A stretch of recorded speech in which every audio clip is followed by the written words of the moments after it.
You know, it seemed like we took like 5 buses, like 7 trains. We're delirious, and then we get here, pull up to the hotel here in Paris, and we're like, all that drowsiness kind of fades, and you're just like, okay, like it's go time.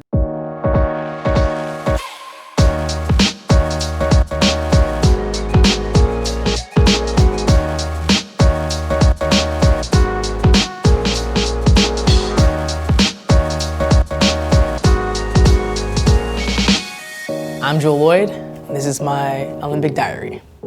Episode 2, it's time to go.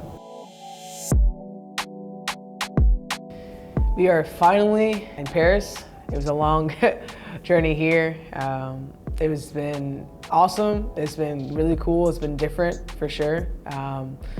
Traveling with the team on the trains, with your luggage, a lot of security, all the things, all the small details to finally get here. But we're here. The setup at the hotel is pretty remarkable, to be honest. For me, we walk in and the first picture you see is Kobe. For me, it was just like a special moment to have.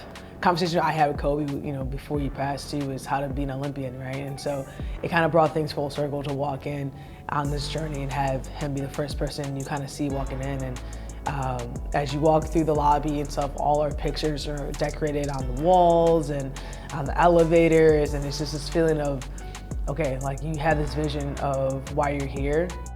I've been here before, I know what it feels like, but I'm also have a moment to appreciate all our journeys, my journey, why we're here again. And so walking through, you're constantly reminded of what you're trying to do here.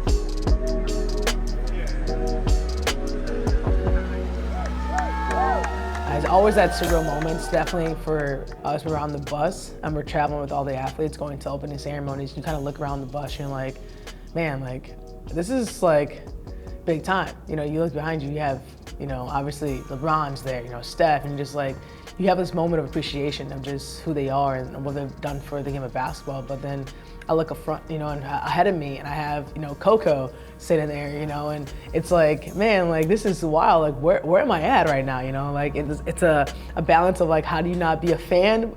You know, how do you not be the extra fan? But how do you also, you know, be cool and calm, collected when you're around all these, you know, amazing athletes? I'll give you guys the real rundown. I said this before, it probably looks amazing. I know it looked amazing on TV. There was TVs that we were able to see as we got closer to the Eiffel Tower. There was TVs and it looked so good. But man, it was a lot of rain. A lot of rain.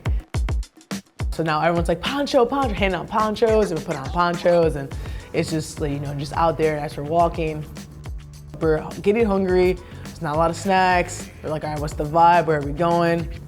Luckily, LeBron found a place where there was like little food, and so we all followed him. All the basketball players just ran to follow him. We go into this little place, we're grabbing apples, bananas, everything we can. The workers were so friendly, super nice, and it was funny because, you know, like out of nowhere, all of us just show up. So imagine you being just a normal worker, mind your own business, and you just see like LeBron, Devin Booker, you know, Stewie, Asia, everyone just walking in, just running in, and you're just kind of like, for us, we were drenched, we were cold, we were hungry. This is another reminder, regardless of how, you know, soggy my shirt is and my socks are wet, all these things, this is why I'm here, and I'm going to compete and play at a high level. So besides all that, the chaos, you are constantly reminded why you're here. We're ready. I think practices are great and awesome, but we're ready to play. Japan is one of the nicest teams I probably played ever. They're so nice, but they're also very skilled and methodical of how they play and move. So it's a different game for sure because their strengths are their movements. They're cutting, their ability to shoot the three. It's always an interesting game. It's a different mindset because of how they play.